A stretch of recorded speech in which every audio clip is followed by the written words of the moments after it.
Bonjour à tout le monde, bienvenue dans cette vidéo où on va vous montrer l'examen cytobactériologique des crachats. Le but de cet examen, c'est pour diagnostiquer les infections respiratoires qui peuvent être dues à des bactéries, n'est-ce pas, à des champignons ou à des virus, n'est-ce pas? Alors, pour réaliser cet examen-là, il faudra respecter les conditions de département, n'est-ce pas? Il est très important que les patients ne soient pas sous prise d'antibiotiques ou d'antityphiques. D'accord? Il faudra savoir ici, le prélèvement est très important. N'est-ce pas? Tôt le matin, lorsque les patients viennent de préférence tôt le matin, il faudra qu'ils se brochent les dents, n'est-ce pas? Et qu'ils rincent la bouche avec de l'eau minéralisée, n'est-ce pas? Et c'est ça qui permet d'enlever la salive. La salive contient beaucoup de bactéries qui sont là, mais qui ne sont pas pathogènes. Il faudra éviter que la salive contamine votre crachat. Et puis, vous le demandez de toucher profondément, n'est-ce pas? Et d'avoir réellement les crachats qui viennent des poumons, n'est-ce pas? En évitant de mélanger ces crachats-là avec la salive. Parce que la salive contient des bactéries qui peuvent aussi cultiver sur les méthodes de culture qu'on va utiliser, n'est-ce pas? Et maintenant, une fois que le prélèvement, il faut travailler. Ici, l'asepsie est très important. D'accord? La protection individuelle est très importante ici. Parce qu'ici, on parle des infections très contagieuses. OK? C'est-à-dire que vous allez porter des gants stériles, des masques, des lunettes de protection. Vous travaillez à côté du bec benzène et respectez aussi la zone de sécurité du bec benzène pour éviter de vous faire contaminer. D'accord? Ici, nous allons utiliser 3 milliers. On va utiliser plutôt 4 milliers, n'est-ce pas?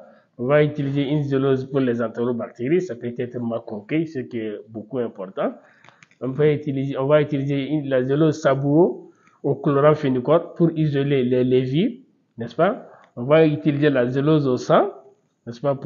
Si ce sont des bactéries exigeantes qui sont responsables, on va utiliser aussi un milieu de culture pour les mycobactériums, n'est-ce pas? On peut utiliser le milieu des anciens l'OSN à l'œuf, n'est-ce pas? C'est un milieu aussi pour l'isolement des mycobactéries, n'est-ce pas? Qui sont responsables de la tuberculose pulmonaire.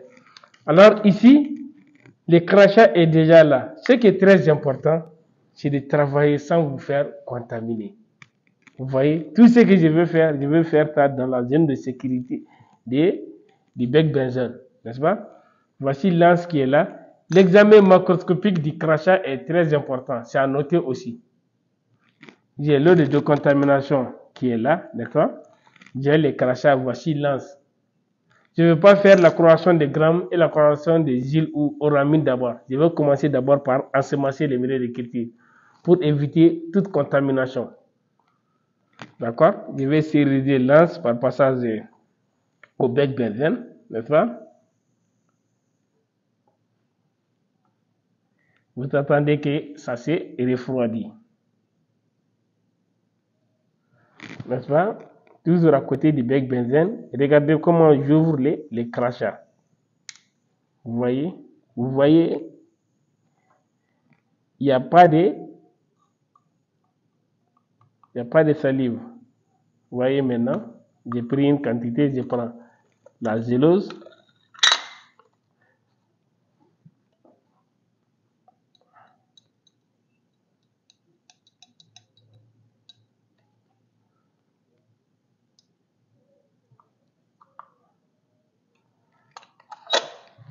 Maintenant, regardez, je stérilise l'anse.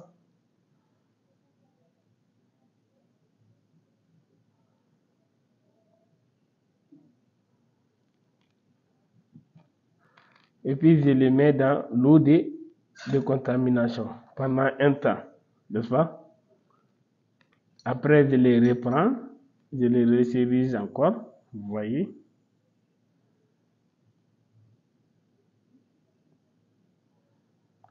Ces étapes sont très importantes parce que la culture du crachat est très compliquée. Parce qu'au mode erreur, vous allez cultiver d'autres germes, n'est-ce pas? J'attends que ça se refroidisse encore un peu. Vous voyez que je travaille derrière les becs benzène comme ça. Comme ça, les bactéries qui vont se saper ne vont pas arriver à moi par l'intermédiaire du fait du bec benzène. Regardez, je reprends toujours la même chose. Je prends maintenant la zélose. Voilà, la boîte suivante, je vais l'isolement encore. D'accord? Ensemencement plutôt, n'est-ce pas? Voilà, et regardez, lorsque vous ensemencez,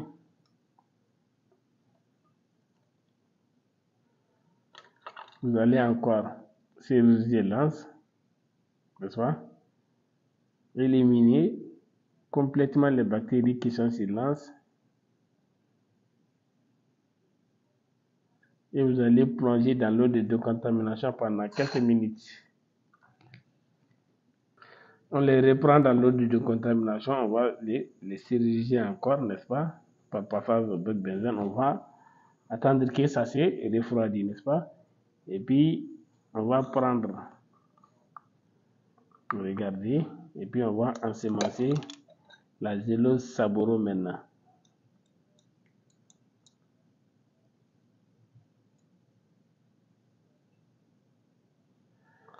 Voilà, on va stériliser l'anse. Toujours avant de plonger l'anse dans l'eau de décontamination, il faudra les stériliser, n'est-ce pas? Après, on va les laisser dans l'eau de décontamination. On va aussi ensemencer maintenant les milliers pour les mycobactéries, n'est-ce pas? C'est le médium qui est là. Maintenant, ça c'est une zélose en forme de pinte, vous regardez. On pique d'abord à l'intérieur et puis on va faire un zigzag. D'accord? Nous allons fermer. Nous allons stériliser l'anse, n'est-ce pas? Par passage au bec benzène toujours.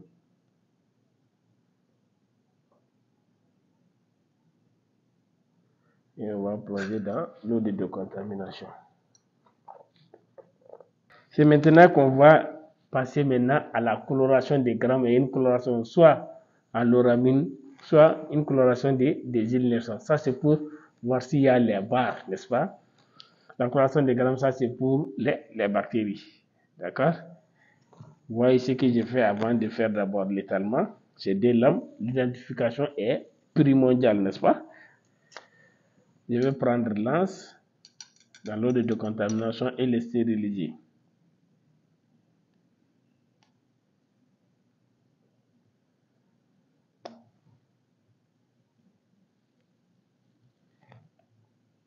Toujours à côté du bec benzène, on va faire des frottis, n'est-ce pas? Regardez, toujours comme ça, la lame est derrière. Vous voyez, je vais encore prendre un peu.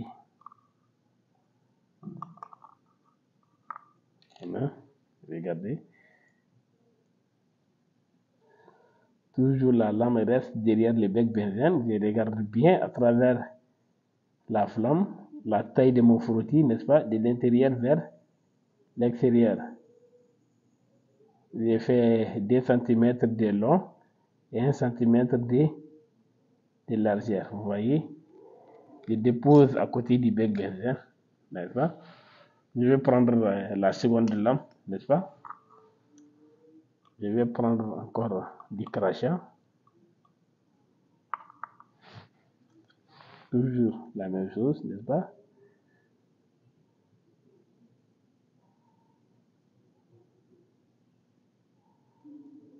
Vous voyez? Maintenant, on va laisser sécher, n'est-ce pas? On va stériliser l'anse. Vous voyez? Maintenant, on va plonger dans l'eau de contamination. Ainsi, vous allez fermer votre récipient, n'est-ce pas? Contenant les crachats. D'accord? On va aussi ensemencer maintenant les milliers.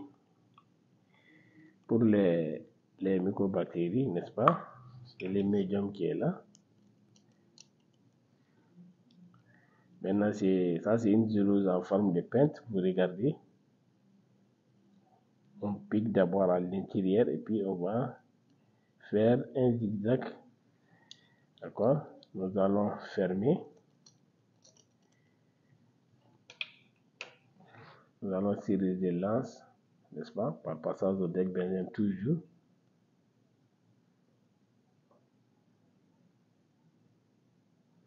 Et on va plonger dans l'eau de décontamination. Maintenant, les lames, les fructis sont séchés. Nous allons fixer par passage 3 fois au bec benzène, n'est-ce pas? En évitant que la lame se noircisse.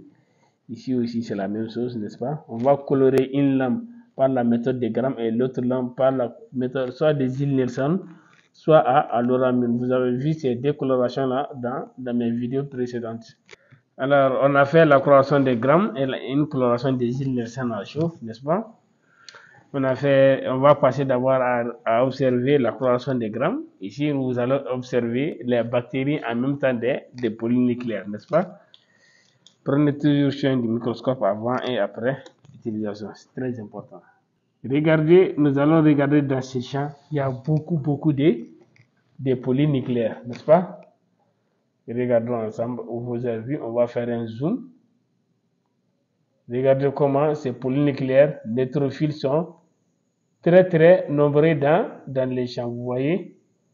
Maintenant, on va continuer à chercher la présence des bactéries, n'est-ce pas? On va regarder dans ces champs, vous allez voir que c'est caractéristique du pneumocoque.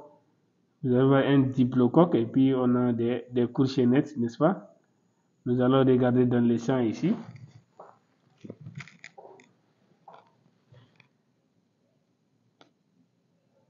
Voilà, regardez dans les champs là ici. On peut remarquer la présence de ces bactéries qui sont là, des cocci, n'est-ce pas? Maintenant, si on essaie de regarder aussi en haut ici, vous voyez voir que c'est comme si, voyez, voilà, ici au centre, n'est-ce pas? On va passer encore dans d'autres champs. Vous voyez ici aussi, il y a le diplocoque qui est à côté du polynucléaire, n'est-ce pas? Regardons dans ces champs, c'est caractéristique, nous allons voir. Alors, regardez, on va faire un zoom. Vous-même, vous allez confirmer. Vous voyez les diplocoques qui sont là, c'est bon. Vous voyez? Regardez comment sont ces diplocoques. N'est-ce pas? On va passer dans d'autres champs encore. Voilà. Nous allons passer toujours dans les champs. Il faut observer la lame de bout en bout. Voilà, regardons ici.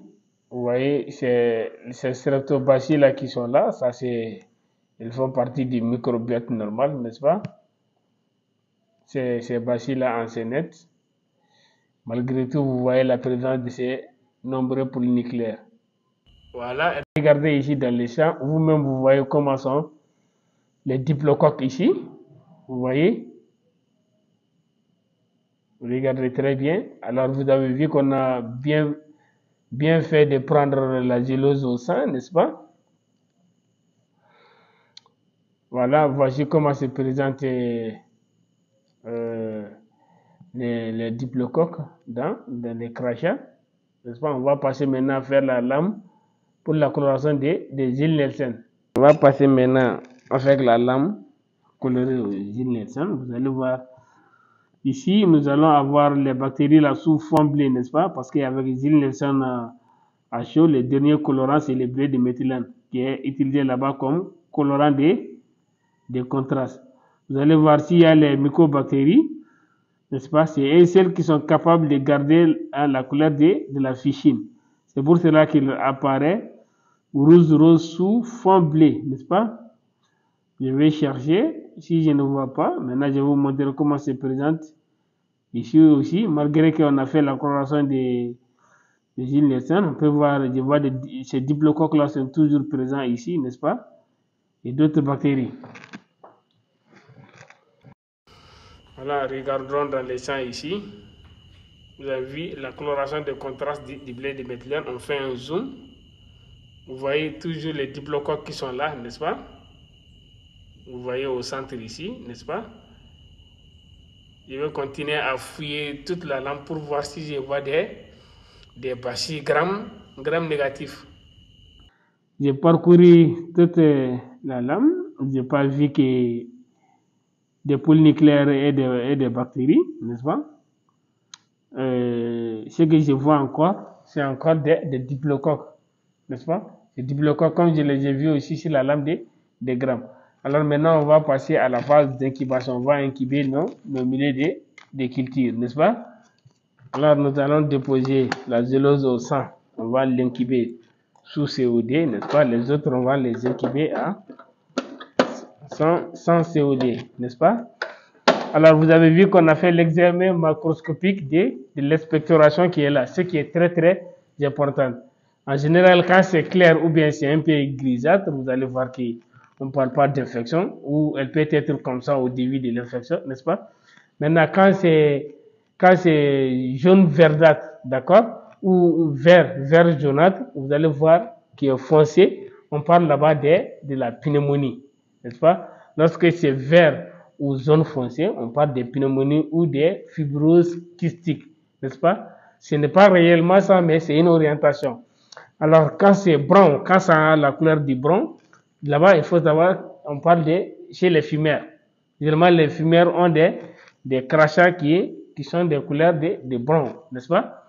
Ou vous allez voir que la maladie pulmonaire noire, et cette maladie est due à l'exposition prolongée en inhalation du charbon, n'est-ce pas? Vous allez voir que quand c'est rose maintenant, quand l'expectoration est rose, c'est généralement dû à des édèmes pulmonaires, d'accord? Et souvent dit à des insuffisances cardiaques. Vous avez compris? L'examen macroscopique du crachat est une orientation, n'est-ce pas? Quand c'est jaune ou quand c'est vert ou jaune foncé, on parle de pneumonie ou de fibrose kystique, n'est-ce pas? Et quand c'est brun, c'est vraiment chez les fumeurs ou la maladie pulmonaire noire qui est due à l'exposition sous les charbons, n'est-ce pas? Et maintenant, quand c'est rose, ça peut être dû à des édèmes pulmonaires ou à une insuffisance cardiaque. Ces milliers sont incubés à 24 à 48 heures, n'est-ce pas? Voici ce que vous devrez faire les premiers jours. Les conditions de prélèvement, la culture, après une coloration des grammes et une coloration des ilnertiennes ou coloration à l'oramine, n'est-ce pas? Alors, on se dit à demain pour les analyses suivantes.